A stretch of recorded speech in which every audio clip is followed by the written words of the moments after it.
So, NX no longer. Nintendo Switch is a reality. Many people who made brash assumptions about video cards and vendors and design wins are probably upset. This is what Nintendo does. You should be used to it by now. They never do what you expect them to do. And everything they do uses embedded stuff, not over the shelf desktop GPU parts. What can I say?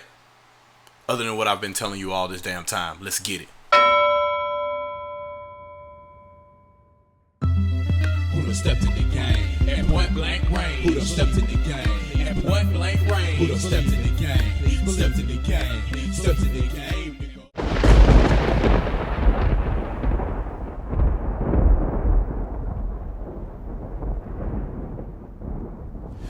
Alright, ladies and gentlemen, the 9th generation has officially begun because the Nintendo NX is now known as the Nintendo Switch. Yes, you heard that right. Nintendo Switch, complete with the sound of two domino clanking together. That's the whole Japanese thing. They had to make sure the Japanese individuals were hung on this too, because this was a global announcement. By the way, this wasn't, I don't think there was a different one for Japan. Maybe we can scrounge around on the internet and try to find one, but no. So, for those who don't know me, my name is ShadowFox Infinite. Yeah, that's all the introduction that you need at this point. Nintendo announced their console, the 9th generation Nintendo Switch. NX is now dead. That is a project name. It is now called Switch. We do not know if this is just the future of mobile or home console or both. I have reason to believe that there will be a Switch family of devices coming in the not so distant future, maybe towards the end of 2017 or the beginning of 2018. However, this little 3-minute clip contains a lot of information, and I won't do like some people I know are going to do and make a extreme video talking about their reactions to said announcement, or do a deep dive into all the details inside this video, because I waited like a sane person would for the press release, which is all the official information that Nintendo is going to state about the product, to get all the information that you actually need. In addition to that, they also had a list of screenshots that zoomed in on all the details they wanted you to see anyway, a total of like 20 something photos. So there's no need to make a really long detailed video of everything that they decided to show. You could really just go to nintendo.com/switch and you'll see the photos that they have there that goes over every single major feature that they want you to see. So I'll read the press release and go over some things that are of interest to me, and you can let me know exactly how you feel about it in the comment section, or message me on Google Plus or however you feel about it. So, verbatim, Nintendo Switch World Premiere demonstrates new entertainment experiences from a home gaming system. In an introductory video released today, Nintendo provided the first glimpse of its new home gaming system and revealed that it is called Nintendo Switch.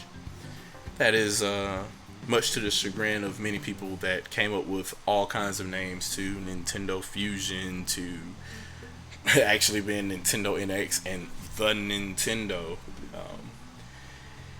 Anyways, in addition to providing single and multiplayer thrills at home, the Nintendo Switch system also enables gamers to play the same title wherever, whenever, and with whomever they choose. The mobility of a handheld is now added to the power of a home gaming system to enable unprecedented new video gameplay styles, which I think is why third party is so into this, because now they have what's left of the handheld gaming market, which the 3DS has with a firm grip, and the PSP and the Vita, which is strange because Vita means life, are essentially dead. They can grab that 3DS audience and all that money and also have a home console audience, so you don't have to worry about making two versions anymore.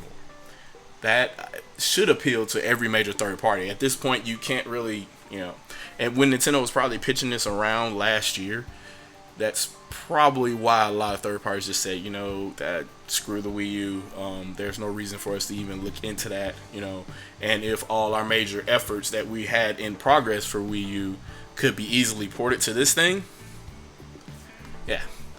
So we'll skip to ninth generation. So at home, Nintendo Switch rests in the Nintendo Switch dock that connects the system to the TV and lets you play with family and friends in the comfort of your living room.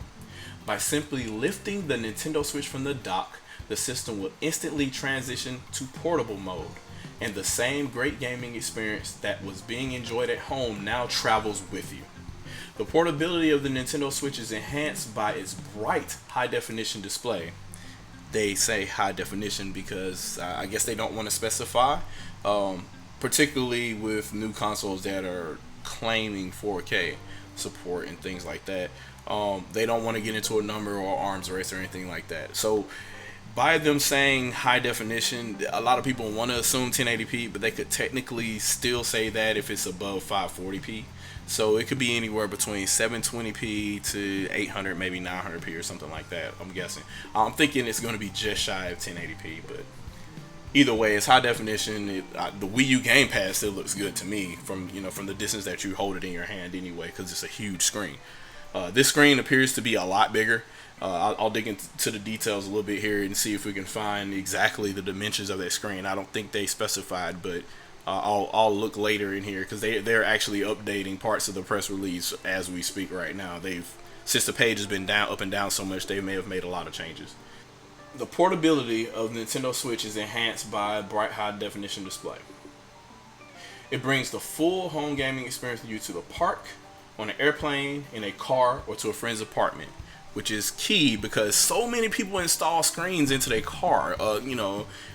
They try to mount iPads and things like that to the front of their dash, or screens on the back seats of minivans and stuff like that. You don't need that anymore. If you have a portable system that is just like it, you don't have to plug the GameCube up in the back of your van or anything like that anymore. You don't need extra power supplies or anything like that. You just bring that device with the charger or whatever, and you're good.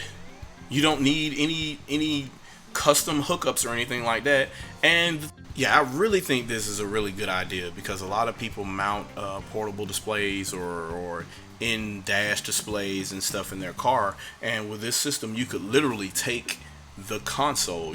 Imagine taking a Game Boy Advance, stretching it bigger than a Wii U screen, and being able to have it in the back seat of a car. Like, you can literally if you wanted to, since all of these have stands, I'm pretty sure there will be adapters for them to where you can mount them on the back of a car seat, or hanging from a ceiling, or on the side of a car door, or anywhere in, say, like a workshop or anything like that, because obviously you can use this thing to watch video too. I'm pretty sure there's a web browser still on it or whatever, and there'll probably be YouTube, Amazon Video, and Netflix and things like that you can also do on this screen, which is this is a revolutionary device if that's the case, because it's essentially a very large screen that does just about anything that you want without it being an iPad, so that's pretty much a go. And since for people that don't have tablets in their home, I'm pretty sure a lot of people do, but this could be that thing that keeps kids away from your iPad at home. If you have kids, or if you are the kid at home and you're constantly asking your dad for his or her iDevice or whatever, if you end up with this game console, that's no longer a need. You can take that anywhere. You can, while you're working on a car in your garage or whatever, you can have this mounted on a wall somewhere or somewhere nearby and play video or whatever. Or while your dad is working on a car, you could be playing a game with him. You don't have to even go into the game room. No longer do you have to be a recluse to be a gamer.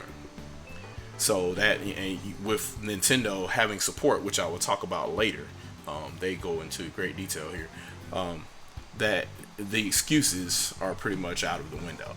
It brings the full home gaming system experience with you to the park, on an airplane, in a car, or to a friend's apartment.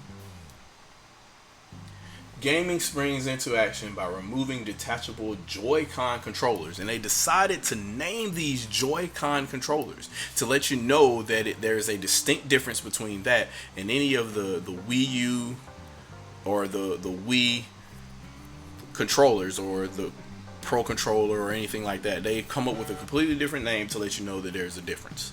So you can use the Joy-Con controllers, or there's another controller called the Nintendo Switch Pro controller, which more than likely is going to be a Pro controller. So I'm thinking it'll be something like this, because Nintendo seems to have gone back to the old school I won't say Dreamcast, but the offset style that they had with the GameCube, where the C stick was down here and the regular analog stick was here. So, which means that everybody that's familiar with the Xbox 360 or the Xbox One is going to have no time whatsoever to worry about adjusting to these controls, with the exception of the D-pad, which is a little bit different, but I'll talk about that in a little bit too.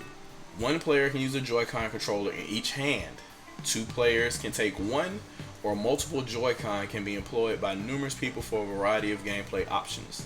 They can easily click back into place or be slipped into a Joy-Con grip accessory, which basically turns it into the Nintendo Switch Pro controller that we're talking about, mirroring a more traditional controller.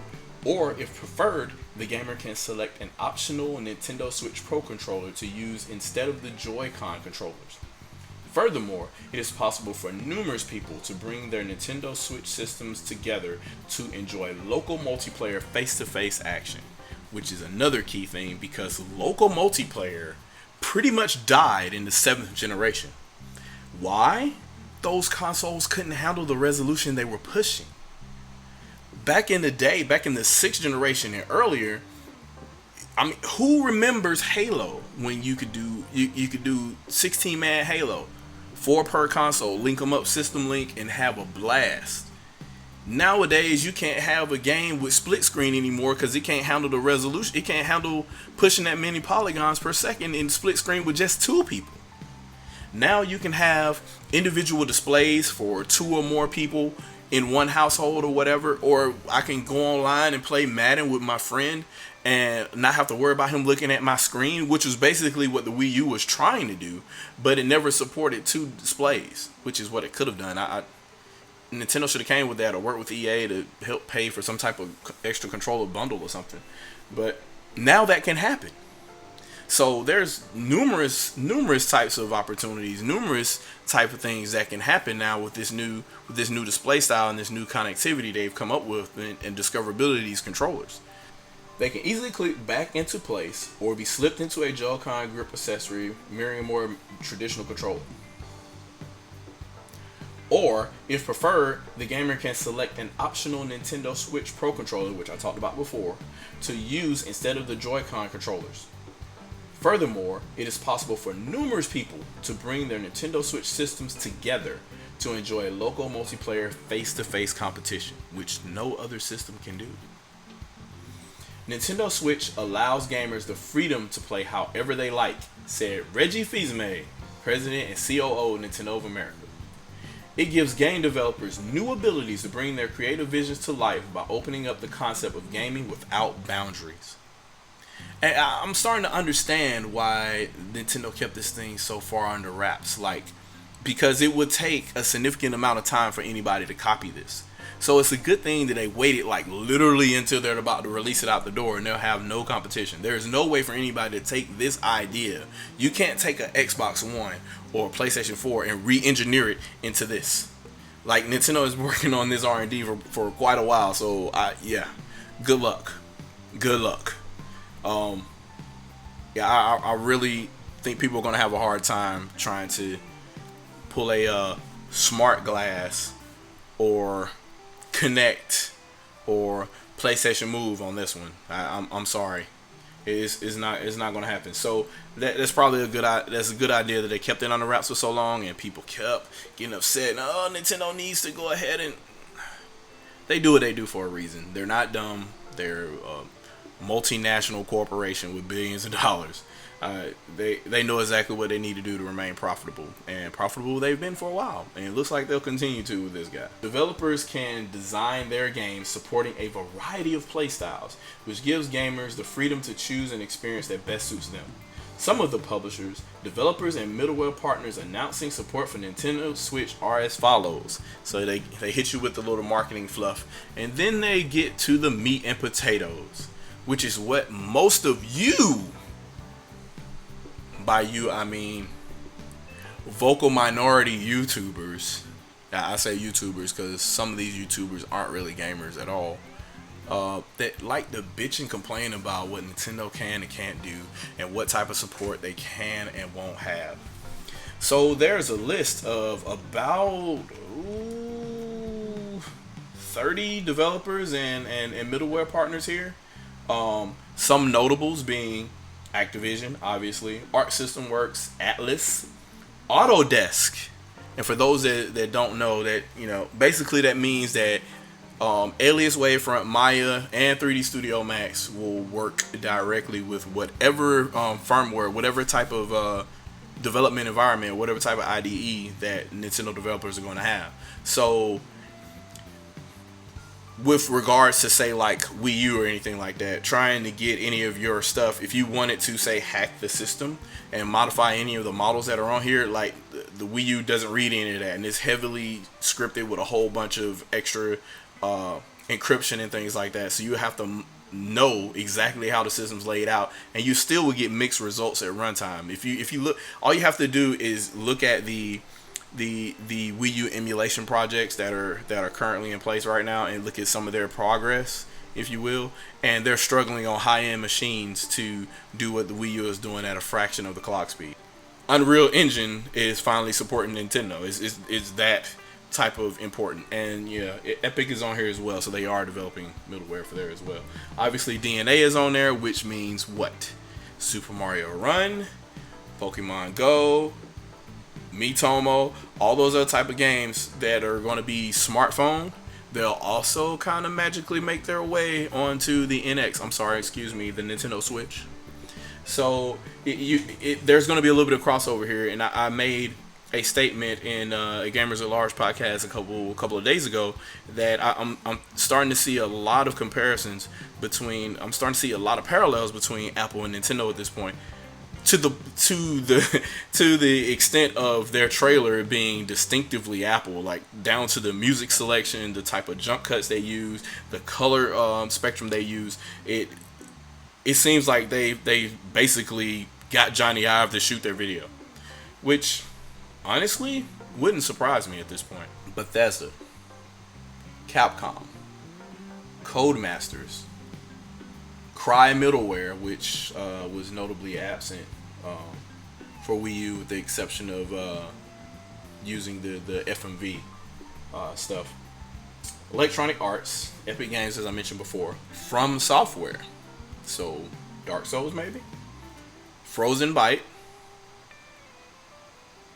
Grasshopper manufacturer of No More Heroes fame, the Havoc engine, which is everywhere, that was on Wii even, Level 5, Marvelous Entertainment, let's see who else is notable on here, Platinum Games, for that thing that you need there, Square Enix, Starbreeze Studios, which to my knowledge I don't think they've had a Nintendo project. I don't think they have at any point. Take-Two Interactive, which could mean what we may think it means, Telltale Games, THQ Nordic, Ubisoft, Unity Technologies, you know what that means, and the Web Technology Corp, which means that there will be some type of HTML5 content coming on this platform. So there you have it. The so-called support is there. Stop complaining. You want your first-party content. You get your first-party content and apparently some third-party content, unless they do the same thing they did with Wii U. There's a small little comment here at the bottom of the press release that says, today's video incorporated short glimpses of representative gameplay to demonstrate the liberating nature of the Nintendo Switch home gaming system. Full game demonstrations, the launch The list of launch window titles, as well as launch date, price, product configuration, and related specifics, will be shown and announced prior to the March launch, which is pretty much what I figured. They weren't going to give price or any of that kind of stuff. They basically want this thing to fly out the door as soon as they announce it. I think they're going to pull an Apple. They're going to say, hey, one more thing. We have this guy, and guess what? Pre-orders start Friday, and they're going to sell out. And at launch, they're going to sell out. And at Christmas time, they're going to sell out. So you heard it here first, dude. If they don't sell out, guess what? I'll have like 2 for myself. So it is what it is.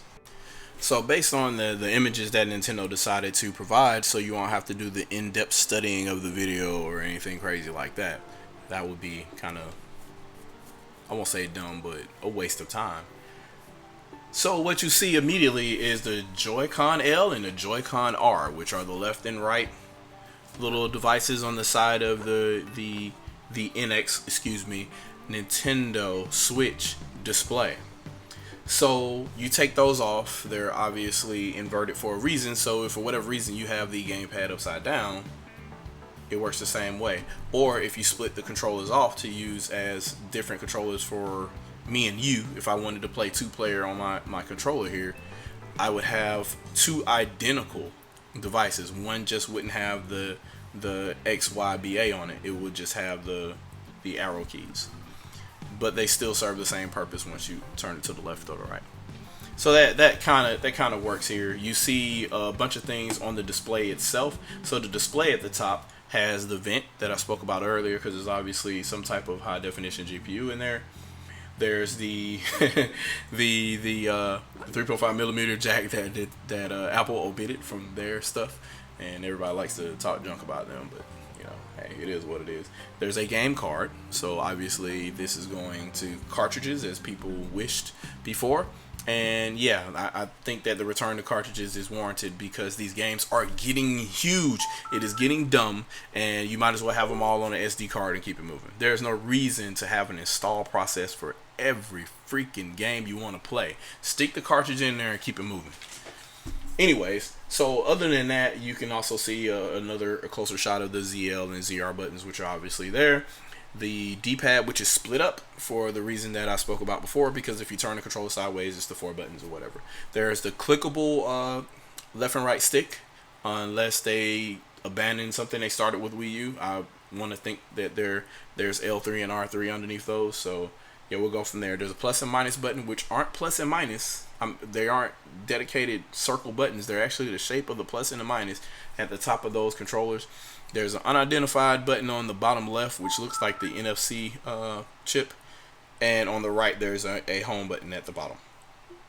So I'm imagining there's a off and on and a volume slider at the top of the controller. It's kind of hard to see from most of the footage and most of the pictures that are there, but that's pretty much what that is.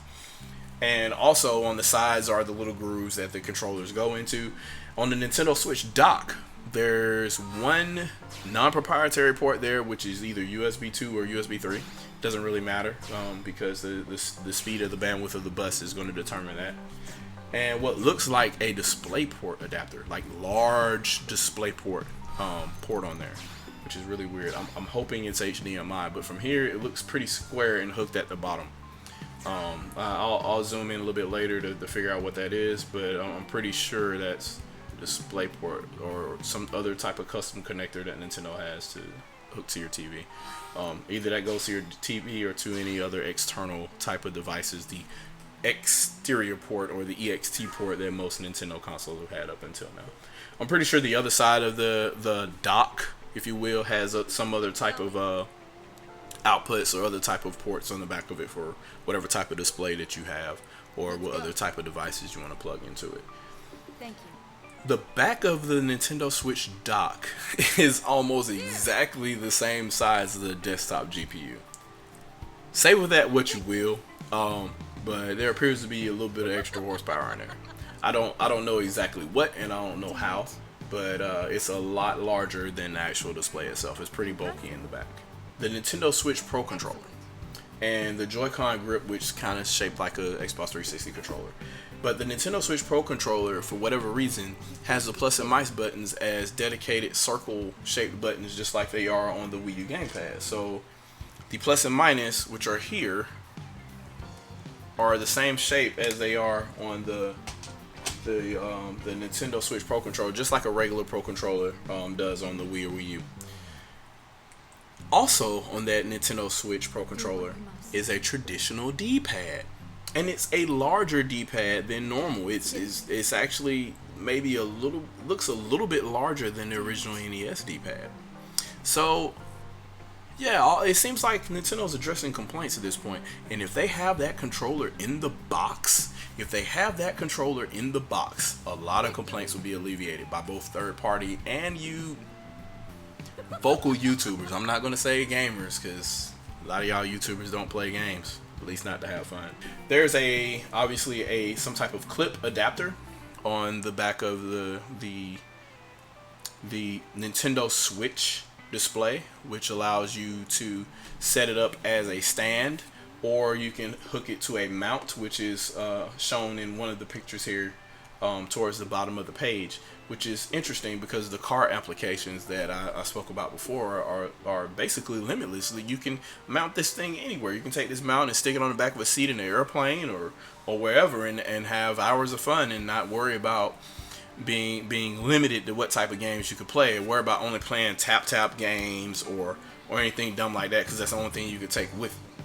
Now, people were taking Wii U's with them before and stuff like that. We've seen people in bus stations and stuff like that, but then they're tethered to a wall because the Wii U console has to be plugged in. This doesn't. It's an interesting concept, and I'm definitely impressed by a lot of this.